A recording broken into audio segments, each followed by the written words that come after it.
안녕하세요. 하루 필수 말씀 충전 하필 큐티 조정환입니다. 오늘 함께 나눌 하나님 말씀은 사무엘하 18장 19절에서 33절까지 말씀입니다.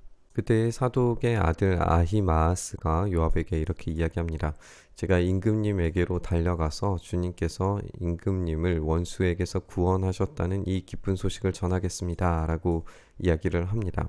이제 아히마아스 같은 경우에는 압살롬 진영에서 다윗의 진영으로 소식을 전하던 그런 역할을 했었던 사람이기 때문에 이런 소식을 전하는 데 있어서 지금 자신이 그런 두려운 상황들이 이제 모두 다 끝나고 이런 기쁨의 소식을 가져다 주는 그런 명예, 영광스러움 이런 것들을 생각했을지 몰라요. 그런데 요압이 말리죠. 오늘은 아무리 좋은 소식이라도 내가 전해서는 안 된다. 너는 다른 날 이 좋은 소식을 전해도 된다. 그러나 오늘은 날이 아니다. 오늘은 임금님의 아들이 죽은 날이다. 라고 그렇게 이야기를 합니다. 요압은 경험이 있죠. 이제 사울과 요나단이 죽었을 때에, 그리고 사울의 아들 이스보셋이 죽었을 때에 그 소식을 전했던 사람들이 어떤 결과를 맞았는지 알고 있잖아요. 그들은 이제 모두 다 죽었죠. 그러니까 이런 전례들이 있기 때문에, 게다가 이제 이 다윗의 아들 압살롬이 죽은 비극적인 상황이기 때문에 이 소식이 좋은 소식은 아니라고 판단을 했던 것이고, 그것이 오히려 화를 일으킬 수 있다라고 판단했던 것 같아요. 그리고 자기의 잘못을 드러내야 했기 때문에 이것은 다윗의 명령을 지키지 않은 거잖아요. 그러니까 자기를 보호하는 말일 수도 있죠. 그러니까 요압은 이렇게 처음부터 끝까지 이 계략적인 건 이 자신의 충동적인 어떤 난폭한 그런 이미지를 끝까지 버리지 못하는 걸 우리가 생각을 해볼 수 있어요. 요압이 이제 에티오피아 사람에게 명령을 해서 내가 가서 본대로 임금님께 아뢰라 라고 이야기하자 에티오피아 사람이 요압에게 절을 하고 달려갑니다. 사독의 아들 이제 아히마스가 또다시 이제 요청을 해요. 저에게 무슨 일이 일어나도 좋으니 저 에티오피아 사람과 같이 가서 보고할 수 있도록 이제 허락해 달라고 이야기를 하니까 요압이 또 말려요. 아히마스야, 내가 왜 가려고 하는지 모르겠다. 내가 가봐야 이 소식으로는 아무 상도 받지 못한다. 오히려 이제 이 뒤에 들어갈 말은 네가 오히려 벌을 받을 수도 있다라고 그렇게 생각을 할 수 있는 거죠. 아이마스가 이제 또 다시 이야기하기를 저에게 무슨 일이 일어나도 좋으니 저도 가겠습니다라고 이야기합니다. 그러자 요압이 이제 말하기를 더 말리지 않겠다라고 하면서 아이마스가 요단 계곡을 지나는 길로 달려서 에티오피아 사람을 앞질러 가도록 이렇게 허락을 해줍니다. 그때 다윗이 두 성문 곧 안문과 밖가문 사이에 이제 앉아 있었는데 파수꾼이 성문의 지붕 위로 올라가서 성벽 위에서 멀리 바라보고 있다가 어떤 사람이 혼자 달려오는 것을 보게 돼요. 파수꾼이 큰 소리로 이 사실을 왕에게 알리니까 혼자 오는 사람이면 좋은 소식을 전하는 사람이다 라고 그렇게 대답을 합니다. 그 사람이 이제 점점 더 가까이에 이르게 되는데 파수꾼이 보니까 또 한 사람이 달려오고 있었다라고 이야기해요. 큰 소리로 문지기에게 또 한 사람이 달려온다라고 외치니 왕이 그도 좋은 소식을 전하는 사람이다라고 이야기를 합니다. 지금 왕은 다윗은 무슨 생각을 하고 있는 걸까요? 그냥 좋은 소식을 기대하고 기다리고 있기만 하는 걸까요?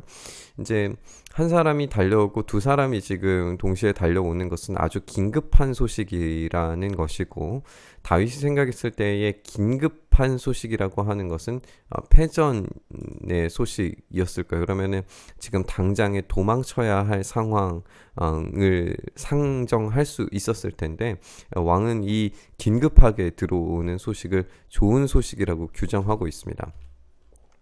파수꾼이 또 알리기를 제가 보기에 앞서서 오는 사람이 달리는 것이 사독의 아들 아히마아스가 달리는 것과 같습니다 라고 이렇게 이야기를 하니까 왕이 대답하기를 좋은 사람이니까 좋은 소식을 전하러 올 것이다 라고 그렇게 이야기를 합니다. 그런데 우리가 아는 것처럼 아히마아스가 처음에 다윗에게 보고를 했을 때에 그 보고 내용 자체가 도망치셔야 됩니다. 지금 도망치지 않으면 죽을지 모릅니다. 왕께서 그런 위험한 상황에 놓여져 있습니다 라고 보고했었는데, 그가 좋은 사람이니 좋은 소식을 전하러 올 것이다. 이것이 어떻게 보면은 막연한 기대감에 차 있는 그런 말이 아닌가 싶을 정도의 긍정적인 태도를 가지고 있는 걸 보게 돼요. 아히마아스가 왕에게 가까이 이르러서 평안하시기를 빕니다 라고 인사를 드리며 얼굴이 땅에 닿도록 왕에게 절을 하며 아뢰미라. 여기서 이제 평안하시기를 빕니다 라고 하는 것은 이제 샬롬이라고 하는 말이고, 이 샬롬부터 이야기했다는 것은 평안입니다, 평안하시기를 빕니다가 아니라 평안입니다라고 했을 경우에 이제 사건이 종결되었다라고 그렇게 이미 보고를 한 후에 이제 절을 했다라고 생각을 할 수도 있어요. 어쨌든 이 뒤에 나오는 보고는 높으신 임금님께 반역한 자들을 없애버리시고 임금님께 승리를 안겨주신 주 하나님을 찬양합니다라고 이렇게 보고를 합니다. 그렇자 왕이 기대했던 그 좋은 소식이라고 하는 것의 정체를 이제 우리가 알게 되는 거죠. 그 어린 압살롬도 평안하더냐. 이제 이게 다윗이 기대하는 좋은 소식입니다. 그러니까 전쟁도 승리하고 또 압살롬도 생포해 온 그런 상태가 다윗이 봤을 때의 최고의 결과물, 최고의 이제 좋은 소식이라는 거죠. 아히마아스는 임금님의 신하 요압이 종을 보낼 때에 큰 소동이 있었습니다만은 무슨 일인지는 모르겠습니다라고 보고하면서 약간 그 뒤를 흐리는 것을 보게 돼요. 물러나서 곁에 서 있어라라고. 왜냐하면 이제 지금 두 사람이 오는 걸 봤잖아요. 그러니까 첫 번째는 승리한 것까지는 알았는데 이 큰 소동의 정체가 무엇인지는 말하지 않음으로써 이 왕이 이게 지금 좋은 소식인지 아닌지 판단을 다시 해야 되게 된 거죠. 그래서 곁에 물러서 있으니까 바로 그때 에티오피아 사람이 들어와서 왕에게 보고합니다. 높으신 임금님께 기쁜 소식을 가져왔습니다. 주님께서 오늘 임금님께 반역한 자들을 없애버리시고 임금님께 승리를 안겨주었습니다 라고 이야기하면서 이것을 기쁜 소식으로 규정합니다. 그러자 왕이 에티오피아 사람에게 질문하기를 똑같이 묻죠. 그 어린 압살롬이 평안하더냐. 다윗은 지금 이 전쟁에서 승패의 문제는 우선 이제 들었으니까 알고 있는 것이고, 그 다음 이 좋은 소식이라고 자기가 기대했던 그 좋은 소식, 압살롬이 평안한 것, 이것을 지금 매우 궁금해하고 있는데 에티오피아 사람이 대답을 하죠. 높으신 임금님의 원수들을 비롯해서 임금님께 반역한 자들이 모조리 그 젊은이와 같이 되기를 바랍니다 라고 이야기하면서 죽었다는 사실을 보고하게 됩니다. 다윗이 기대했던 그런 좋은 소식이 아니었던 거죠. 그러니까 왕이 이 말을 듣고 마음이 찢어질 듯이 아파서 성문 위에 다락방으로 올라가서 웁니다. 근데 올라갈 때에 내 아들 압살롬아, 내 아들아, 내 아들 압살롬아, 내가 차라리 내가 죽을 것을, 압살롬아, 내 아들아, 내 아들아 하면서 이 얼마나 애절하게 지금 부르짖고 있는지를 우리가 보게 됩니다.